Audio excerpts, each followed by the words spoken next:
జై శ్రీకృష్ణం వందే జగద్గురుం. భగవద్గీత మకరందము 15వ అధ్యాయము పురుషోత్తమ ప్రాప్తి యోగము యొక్క ఫలశ్రుతిని చెప్పుచున్నారు. 20వ శ్లోకము. ఇతి గుహ్యతమం శాస్త్రమిదముక్తం మయా నఘా ఏతద్బుద్ధ్వా బుద్ధిమాన్ స్యాత్ కృతకృత్యశ్చ భారత. పాపరహితుడవగు అర్జున, ఈ ప్రకారముగా అతి రహస్యమైనట్టి శాస్త్రమును నీకు చెప్పి తిని దీనిని చక్కగా తెలుసుకునిన వాడు జ్ఞానవంతుడును కృతకృత్యుడును కాగలడు. ఇంతదనుక చెప్పబడిన ఈ గీతాశాస్త్రమును చక్కగా తెలుసుకునిన వారికి కలుగు ఫలితమును ఇచట వచించుచున్నారు.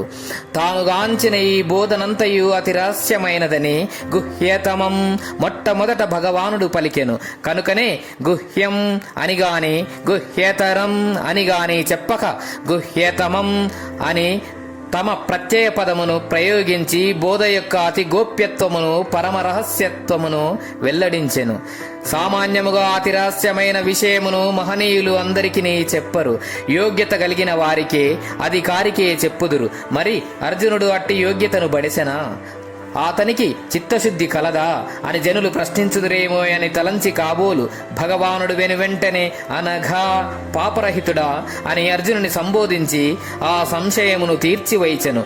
అర్జునుడు పాపరహితుడు, నిర్మల చిత్తుడు, ఆధ్యాత్మిక విజ్ఞాన శ్రవణమునకు గ్రహణమునకు అధికారి.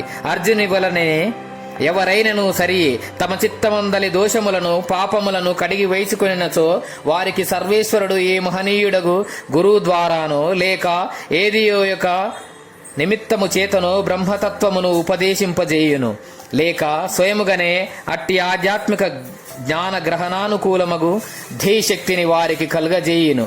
దదామి బుద్ధి యోగంతం. భగవదుక్తమగు ఈ బోధ నెరుంగుట వలన కలుగు ఫలితమేమి? దాని నెరుంగుట వలన మనుజుడు ఒకటి జ్ఞానవంతుడు, స్వస్వరూపానుభవము కలవాడు, కృతకృత్యుడు కాగలడు. ఎట్టి బోధ తెలుసుకొనుట వలన మనుజుడు భగవంతునిపై అనన్య భక్తి గలవాడై తద్వారా బుద్ధియోగమును అనగా జ్ఞానానుభవమును స్వస్వరూపానుభవమును బడేయగలుగును. దానిచే అతడు కృతకృత్యుడు కాగలడు. అట్టి కృతకృత్యత్వమును కృతార్థుడును తప్పక కాగలడు. ప్రపంచంలో ఏ ఇతర కార్యములచే కూడా మనుజుడు కృతకృత్యుడు కాజాలడు. ఒక్క బ్రహ్మ విద్య చేతనే ఆధ్యాత్మిక జ్ఞానము చేతనే అతడు కృతకృత్యుడు కాగలడు అని భగవానుడిచట ఏతద్బుద్ధ్వా బుద్ధిమాన్ స్యాత్ కృతకృత్యశ్చ అను వాక్యము ద్వారా స్పష్టముగా చెప్పివైచెను. కావున ధన్యులు కృతకృత్యులుగా తలంచువారు, జన్మ సార్థకతను పొందదలంచిన వారు భగవానుని వాక్యముపై విశ్వాసము నుంచి గీతయందు తెలుపబడిన పరమార్థ రహస్యములను చక్కగా అభ్యసించవలయును. అట్లు కృతకృత్యులు కాకుండా మరణించినచో గొప్ప ప్రమాదము కలదు. జన్మ పరంపర వారిని విడనాడదు. దుఃఖజాలము వెన్నంటుచుండినేయుండును. ప్రశ్న: భగవానుడు బోధించిన ఈ ఆధ్యాత్మ శాస్త్రము ఎట్టిది? ఉత్తరము: అతి రహస్యమైనది, గుహ్యతమం. దానిని అర్జునునికి ఏల బోధించెను. అతడు పాపరహితుడు అనగుడు కనుక. ఈ బోధ నెరుంగుట వలన కలుగు ఫలితమేమి? దాని నెరుంగుట వలన మనుజుడు జ్ఞానవంతుడు, కృతకృత్యుడు కాగలడు. కావున జ్ఞానవంతుడగుటకు కృతకృత్యత్వమును బడయుటకు ఉపాయము ఏమి అని తేలుచున్నది. భగవానుడు బోధించిన ఈ పరమార్థ రహస్యములను చక్కగా అవలంబించుటయే అందులకు ఉపాయము. ఓం ఇతి శ్రీమద్భగవద్గీతాసూపనిషత్సు బ్రహ్మ విద్యాయాం యోగశాస్త్రే శ్రీకృష్ణార్జున సంవాదే పురుషోత్తమ ప్రాప్తి యోగో నామ 15వ అధ్యాయః.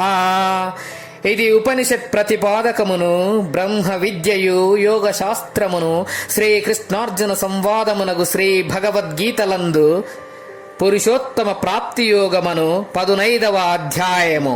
ఓం తత్సత్. భగవద్గీత మకరందము.